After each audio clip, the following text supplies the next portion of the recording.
దేవాదుల 90% పనులు అయిపోయినాయి.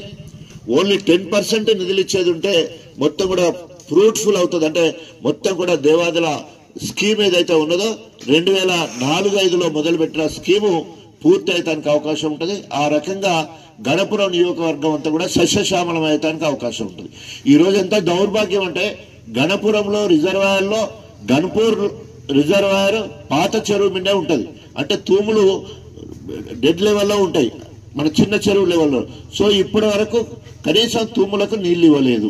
అట్లాగే పంగిడి చెరువు అని అషరాపల్లికి సంబంధించిన చెరువు పాత చెరువు మీద కట్టిన దాని కూడా కింద తూములు ఉంటాయి, అది కూడా నీళ్లు విడుదల చేయాల్సిన అవసరం ఉంది. అదేవిధంగా పైన గండి రామారం అంతకుముందు కింది నుంచి వెళ్ళి తూములు ఉంటాయి కాబట్టి అది రైట్ కెనాల్ నీళ్లు ఇప్పాల్సిన బాధ్యత ఉంటాయి. ఎక్కడ కూడా ఇంత మటుకు ఏమంటే ప్రభుత్వం నిర్ణయం తీసుకోలేదు.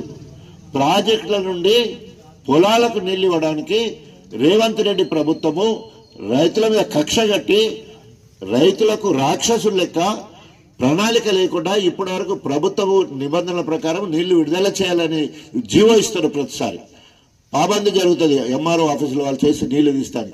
ఏది కూడా జరగలేదు ఇప్పటి వరకు. మరి సగం కాలం అయిపోయింది, ఇక తర్వాత నీళ్లు వచ్చే పరిస్థితి కూడా లేదు. కనీసము 60-70% రిజర్వాయర్ల గణపురంలో నీళ్లు ఉన్నాయి. ధర్మసాగర్లో, గన్పూర్లో, అషరాపల్లిలో, అదేవిధంగా గండి రామారంలో, మరి రెండులో, అదేవిధంగా మన ఉప్పూర్లో రిజర్వాయర్లో 60-70% వాటర్ ఉన్నాయి.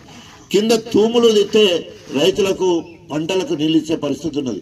వర్షాభావంతో చాలా మంది రైతులు నార్లే పోసుకోలేని పరిస్థితి ఉన్నది.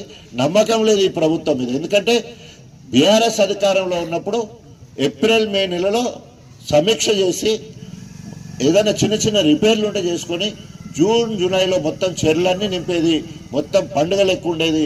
పెద్ద నీరటి లెక్క నేనే ప్రతి చెరువు దగ్గర పోయి ప్రతి రిజర్వాయర్ దగ్గర పోయి ఆ నీళ్లను విడిచాల్సిన పరిస్థితి ఉన్నది. కానీ ఈరోజు కడియం శ్రేయర్కి సీమ గుట్టినంతనే లేదు. ఆయన ఎప్పుడు ఎలక్షన్లు వస్తాయని ఎదురు చూస్తా ఉన్నాడు. దానికోసము రోడ్ల పొంటాన్ని బోర్డులు పెట్టిండు.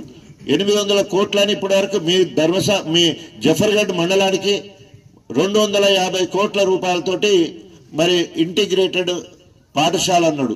ఇంత మటుకు తట్ట మట్టి తీయలేదు, పునాది తీయలేదు, ఏ పనులే మొదలు పెట్టలే ఇప్పటి వరకు.